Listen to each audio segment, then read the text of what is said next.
शुभ संध्या सभी भाइयों को नमस्कार।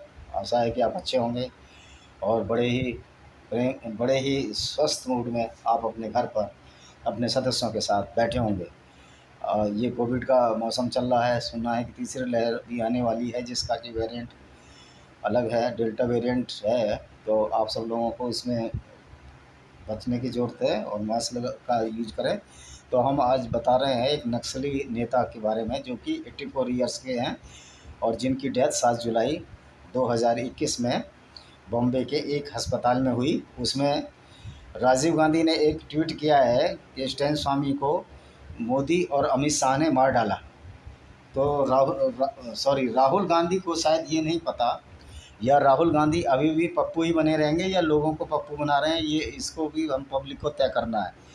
कि जो महाराष्ट्र में कांग्रेस की गवर्नमेंट शिवसेना के साथ मिलकर और एनसीपी के साथ मिलकर चला रही है, तो ये जो जेल थी तलोजा जेल जो बॉम्बे के पास है, ये सरकारी जेल किसकी है? ये केंद्र सरकार की जेल नहीं है, स्टेट गवर्नमेंट की जेल है। अगर उनको वहाँ यातनाएं देकर मारा गया और उनको फिर हॉस्पिटलाइज कराने की ज़रूरत पड़ी, तो इसमें कांग्रेस, एनसीपी और शिवसेना ही दोषी हैं। क्यों उन्होंने उनका इलाज सही तरीके से क्यों नहीं कराया गया और अल्टीमेटली उनको इन तीनों पार्टियों ने मिलकर उनको मार दिया। जबकि आरोप ये लगा रहे हैं कि मोदी और शाह की सह पर मारे गए हैं। ऐसा प्रतीत होता है जैसे कि शिवसेना, एनसीपी और कांग्रेस महाराष्ट्र में गवर्नमेंट नहीं चला रहे हैं, एक एक नौटंकी चला रहे हैं या एक तमाशा चला रहे हैं। क्योंकि इनको ये भी नहीं मालूम कि जब आपके पास पावर है, आप इलाज कराएंगे, तलोजा जेल आपके अंडर में है, तो उसको मोदी और शाह की जोड़ी ने कैसे मार दिया। और दूसरी बात ये है कि जो ये आदमी मरे हैं, ये इनके प्रति जो सहानुभूति पैदा कर रहे हैं वो वही लोग हैं जो नक्सलियों से मिले हुए हैं, जिनके क्रिश्चियन मिशनरियों से संबंध है, जिनके आतंकवादियों से संबंध है, जो इस देश को जिहाद की आग में झोंकना चाहते हैं और जो क्रिश्चियन मिशनरियों से मिलके इस देश को क्रिश्चियन कंट्री बनाना चाहते हैं।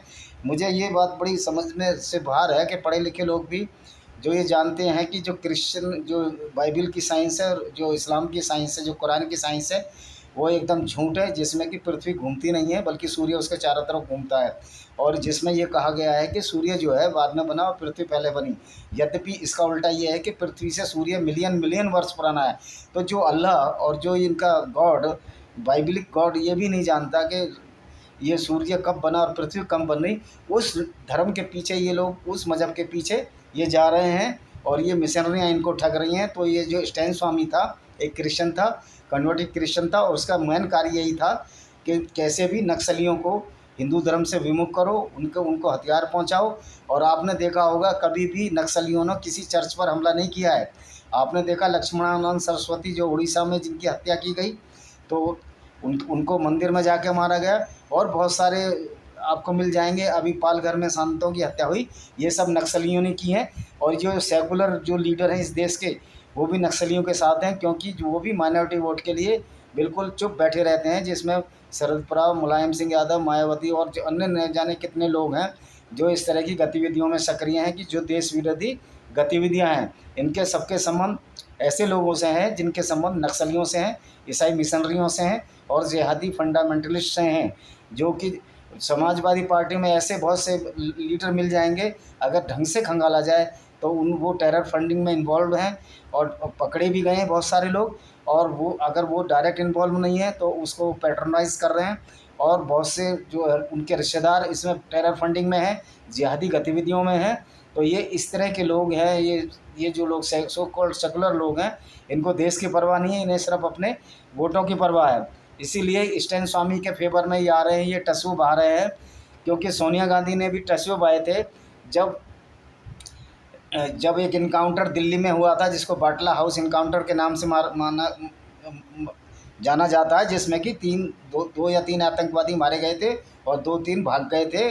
और तो उसमें एक हमारे शर्मा जी की भी डेथ हो गई थी, जो कि दिल्ली पुलिस के इंस्पेक्टर थे। तो तो दिग्विजय सिंह ने ये बोला था कि बाटला एनकाउंटर ये झूठा है, फेक एनकाउंटर है।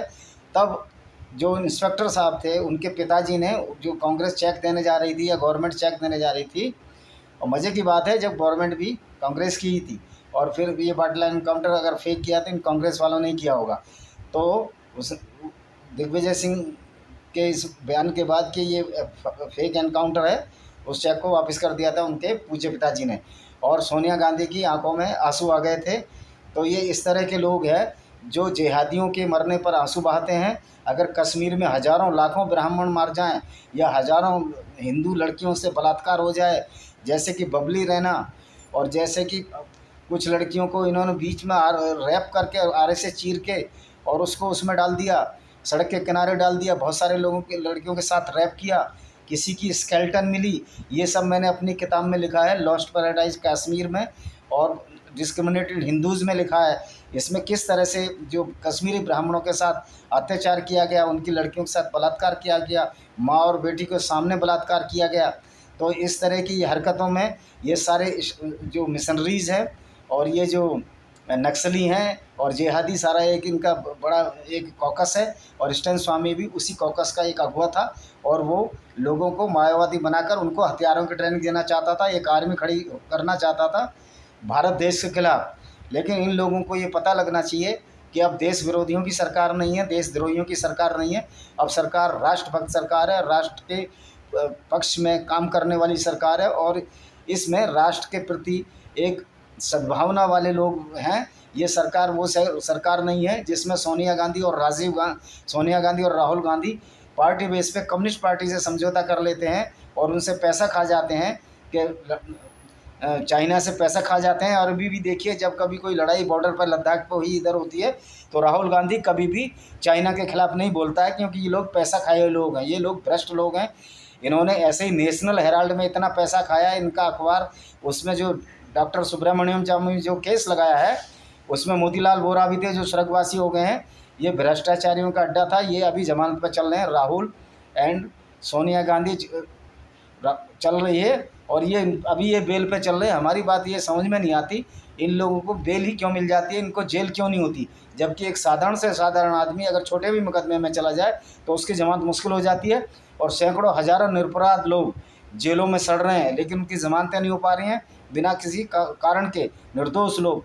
तो ये तो जुडिशरी को सोचना पड़ेगा। ये जुडिशरी पे एक प्रश्नवाचक चिन्ह लगाता है कि बड़े लोगों के केस, जो संपन्न और शक्तिशाली लोग हैं, उनके केसों में क्यों ढिलाई बरती जाती है, और किसी भी गरीब आदमी को क्यों बिना दोष के पुलिस और मजिस्ट्रेट और प्रशासन मिलकर उनको जेल में डाल देते हैं। उनकी सुनवाई महीनों महीनों और वर्षों वर्षों नहीं होती है। तो ये तो एक दूसरा पहलू हुआ। अभी हम स्टैन स्वामी के ऊपर ही बात कर रहे हैं। जब सरकार जो है वहाँ कांग्रेस की, एनसीपी की और शिवसेना की मिलीजुली है, तो मोदी और शाह की जोड़ी ने उनको कैसे मार दिया। जो तलोजा जेल है वो महाराष्ट्र गवर्नमेंट के अंडर आती है।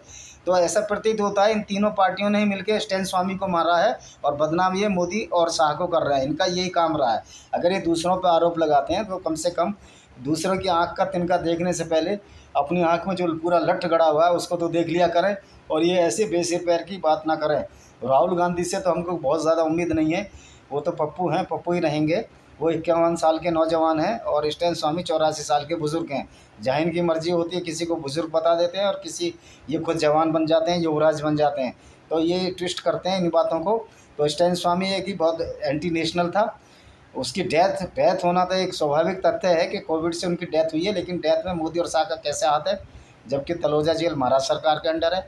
सारे डॉक्टर जो बॉम्बे हॉस्पिटल के हैं, बॉम्बे में जितने भी डॉक्टर हैं सब सरकारी हॉस्पिटल है, बॉम्बे गवर्नमेंट के अंडर है, जिसके कि चीफ उद्धव ठाकरे जी हैं, एनसीपी के शरद पवार जी हैं, और कांग्रेस के लीडरशिप सोनिया और राहुल गांधी है। क्योंकि यहाँ तो लीडरशिप में कोई प्रश्न चिन्ह नहीं है, यहाँ एक ही घर में लीडरशिप चली आ रही है जब से ये कांग्रेस जो सिंस इंसेप्शन ऑफ कांग्रेस। क्योंकि इन्होंने नेताजी सुभाष चंद्र बोस और बहुत सारे लोगों को जीत भी गए तो उनको हटा दिया गया। तो ये इस तरह के बेवकूफ़ लोग हैं। ये जनता को बेवकूफ़ समझते हैं कि मोदी शाह की जोड़ी ने इनको मरवा दिया। अरे गवर्नमेंट किसकी है? महाराष्ट्र में कांग्रेस की है ना, तो आप लोगों ने मरवाया। आप लगा रहे हैं मोदी और शाह पर आरोप। मैं तो ये कहता हूँ मोदी और शाह को इनके ऊपर केस कर देना चाहिए कि गवर्नमेंट उनकी और बदनाम हमको कर रहे हैं। ये डिफेमेशन का केस लगाएं इनके ऊपर, तो इनकी नानी याद आ जाएगी और इनको बगलें झाँकने लगेंगे ये लोग। और ये लोग पब्लिक को अभी मूर्ख समझते हैं, जबकि देश में एजुकेशन लेवल इतना बढ़ गया है, 70-80% से फीसदी से ज़्यादा एजुकेशन लेवल है। सारे लोग पढ़े लिखे हैं, सारे कायदे कानून जानते हैं, हाईली क्वालिफाइड लोग हैं। तो ये लोग भी क्या नेहरू के ज़माने का भारत समझते हैं।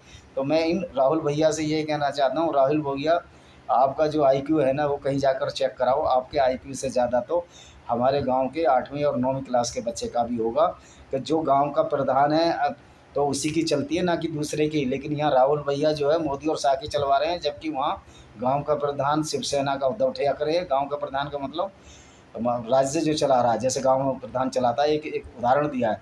तो इन्हीं शब्दों के साथ मैं अपने वीडियो को यहीं समाप्त करता हूँ। और इनकी मूर्खताओं का उजागर करते हुए मुझे खुशी हो रही है कि ऐसे मूर्ख लोग जो जिनके खुद के राज्य में ये गड़बड़ हो रही है, जहाँ आदमी मर रहा है, इनका स्टैंड स्वामी जो कि एक देशद्रोही आदमी था, और ये कह रहे हैं कि मोदी और शाह ने मरवा दिया। मोदी और शाह ने नहीं मरवाया, ऐसा प्रतीत होता है। ये इन्हीं लोगों के अस्पताल में है, इन्हीं के संरक्षण में मरा। अब किसने मरवाया ये पब्लिक जान ले, पब्लिक समझदार है, ये पब्लिक है, सब कुछ जानती है, वो गाना भी है। तो आप लोग जो है इन सब बातों में ना आएँ और देश के लिए काम करें। इन देशद्रोहियों को उखाड़ फेंका है, बहुत अच्छी बात है। अगले 100 साल तक भी ये देशद्रोही ना आए, ये पार्टी खुद ब खुद ख़त्म हो जाएंगी और ये अपने अपने घरों में बैठ जाएंगे। इनका असली राज यही है कि ये झोली डंडा लेके फ़कीर बन जाएं, ये अपने घरों में बैठें। इनके बस की राजनीति नहीं है, ये अब लोगों को बेवकूफ़ नहीं बना सकते। बहुत लोगों को इन्होंने बेवकूफ़ बनाया है। लेकिन मेरी अदालत से दरख्वास्त है कि इनको जल्दी से जल्दी ऐसे लोगों को जेल में डालें, नहीं तो ये संदेश जाएगा कि इस देश में न्याय नहीं मिलता है और कोई भी कुछ करे वो जेल नहीं जाता, सिर्फ कमज़ोर व्यक्ति ही जेल जाता है। इन्हीं शब्दों के साथ मैं अपने इस वीडियो को यही विराम देता हूँ। वंदे मातरम, जय हिंद।